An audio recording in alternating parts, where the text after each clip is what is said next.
Hello বন্ধুরা, সবাই কেমন আছো? বন্ধুরা, আজ ছুটির দিন ছিল, তো এই তো দেখো বিকালে এই বেরিয়ে পড়েছি। কিছু কেনাকাটা ছিল, তো স্বপ্নতে চলে এসেছি। আর এখান থেকে আমরা কি কি কেনাকাটা করি তো তোমাদের সাথে একটু শেয়ার করব, ছোট্ট একটা মিনি ব্লগ। আর আমি আসলে ব্লগ ভিডিও তেমন করি না বললেই চলে, আমি মানে রান্নার ভিডিও দিয়ে থাকি। তো ব্লগ ভিডিও করার আসলে আমি টাইম পাই না, আমার যেহেতু দুটো বাচ্চা আছে। আর আমরা কিছু কেনাকাটা করতে হলে কিন্তু আমরা কিন্তু হাজব্যান্ড ওয়াইফ দুজন মিলেই কিন্তু আমরা আসলে কেনাকাটা করি। তো দুজন মিলেই আসলে যেটাই কিনি না কেন, ছোট হোক বড় হোক, যা কিছু কেনাকাটা করি দুজন মিলেই কেনাকাটা করি।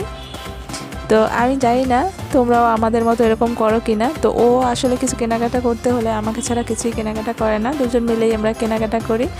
আর আমি ভেবেছিলাম যে আমি আসলে যাব না, তারপরেও আসলে বাচ্চারাও বায়না করছিল যে না তুমি চলো। আর ও তো আছেই, কিছু কেনাকাটা করতে হলে আমাকে ছাড়া কিছুই কেনাকাটা করে না। আর দেখো বন্ধুরা, আশা করি ভালো লাগবে। আর আমি কি কি কেনাকাটা করেছি তোমাদের দেখিয়ে দেবো। আর এখানে আসলে বাচ্চাদের চকলেট তো থাকবেই, ওদের চকলেটের কোনো ইয়া নাই। চকলেট এত ভাবি যে না চকলেট দিব না, কিন্তু বাবুদের সাথে আসলে তো কিছুই বলার নেই। তো যাই হোক, আমরা এখান থেকে কেনাকাটা করে তো বেরিয়ে পড়বো, তো তোমাদের সাথে শেয়ার করলাম।